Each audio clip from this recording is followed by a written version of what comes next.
So welcome back students. In this video we are going to discuss insert function or enqueue function by using linked list. Insert or enqueue function. Right.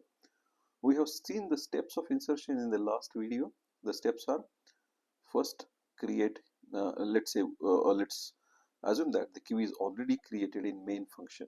Right. This queue variable is already created by declaring it in main, and it is also initialized, right, in main only, right? Or might be some insertions are also already done. So the variable will be declared inside main, right?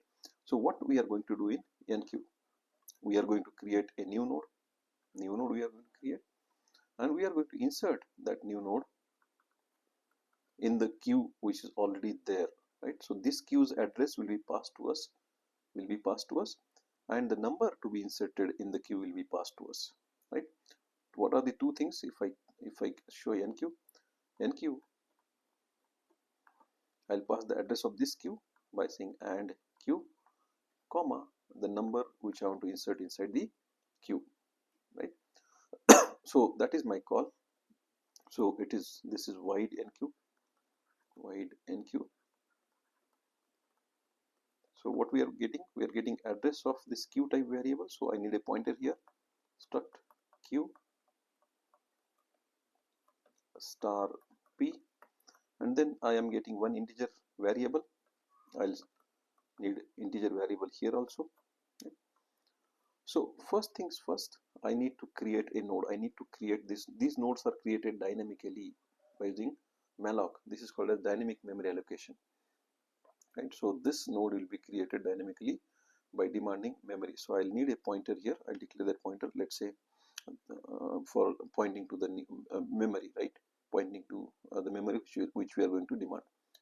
So the type of this pointer is node, because this memory is node type memory. So struct node, let's say star p1 or new node, whatever, right? P1. So what will I do first? First I'll create this node by demanding memory. So I'll say p is equal to struct node star malloc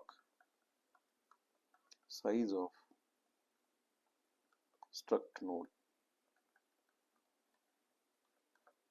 So this node will be created, right? And then I'll store the data which I have got in y in that node by saying p arrow data is equal to y.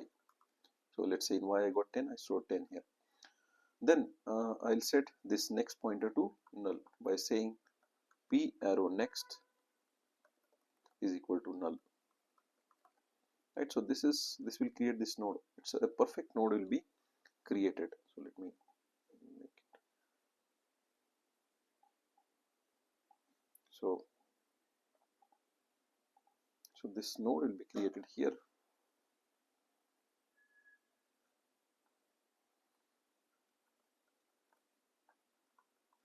And that is pointed by not p1, I'm sorry, I should use p1 here, because p already in p I have got the address of this, right? In p I have got the address of this queue. So p is pointing to this queue.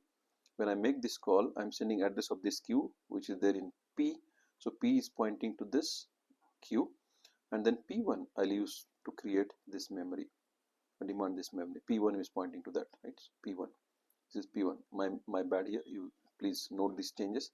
So p1 is used to demand this memory, right? And by I'll access the contents of this memory by using p1 arrow data. Okay, so we have created this node. It's a node, perfect node, ready to be inserted inside the queue.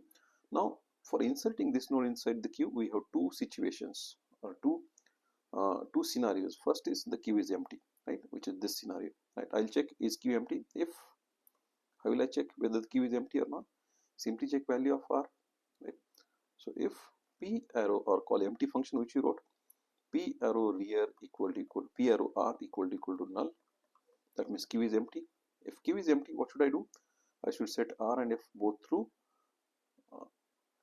point, R and F will point to this node, right? And this node's address is there in P, right? So this is the situation. I'll simply say P arrow F equal to P arrow R equal to P1. P1 is holding address of this node P1. That's it, right? Else means there are more nodes. I'll show you the situation.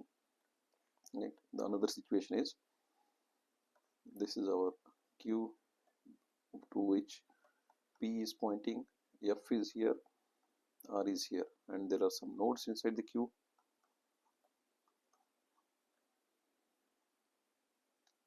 Okay, so let me have two nodes only. Let's say there are two nodes inside the queue. This is 10, 20. So in this case, F will be pointing to this node and R will be pointing to this node. This is the situation where the queue is not empty. So what we did, we created this new node. This is new node which is created by demanding memory. So this is the new node created by demanding memory, and P1 is pointing to that node P1. In this node I have stored 30, let's say, and the next pointer is, well, this is what will happen with this code. Now we are inserting this node inside this queue. This is the situation. Let's say earlier we saw this is one possibility where the queue is empty. This is another possibility where the queue is not empty. In this case, what should I do? I should create this link, because this is to be inserted inside this linked list, right? So this link should be created. Then this R which is pointing here should be pointing here. So this link should also be created, right? These two links should be created. Now first, how will I create this link? That's the question. I have to access R. Right? Because what is the name of this pointer? Next. But this is inside the node pointed by this R. This next is inside the node pointed by this R. So it's like R arrow next. The pointer name is R arrow next here. But this R is not directly accessible to me. This is inside the structure pointed by this P. So I should say P arrow R. So I should say else P arrow R will give me this R and arrow this next. Right. So P arrow R will give me this R, right?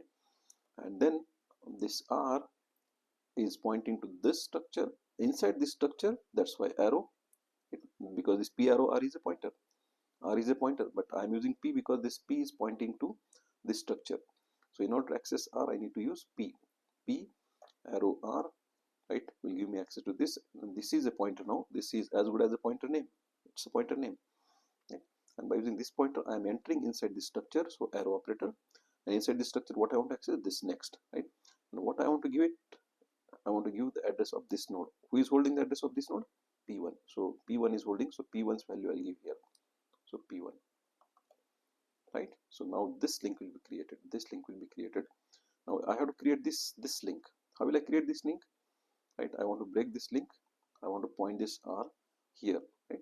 Here means P1. I'll simply say P arrow R, which is this one, equal to, right? What value I want to give? Earlier the value was address of this node. Now I want here to give the value of address of this node. And who is holding the address of this node? P1. I should say P1. That's it. That's the insertion of the node inside the queue. Very simple code. I hope you understood this code, right? So in the next video, we'll see the deletion of a node from the queue implemented using linked list. I hope you understood. So stay tuned and see you there. Thank you.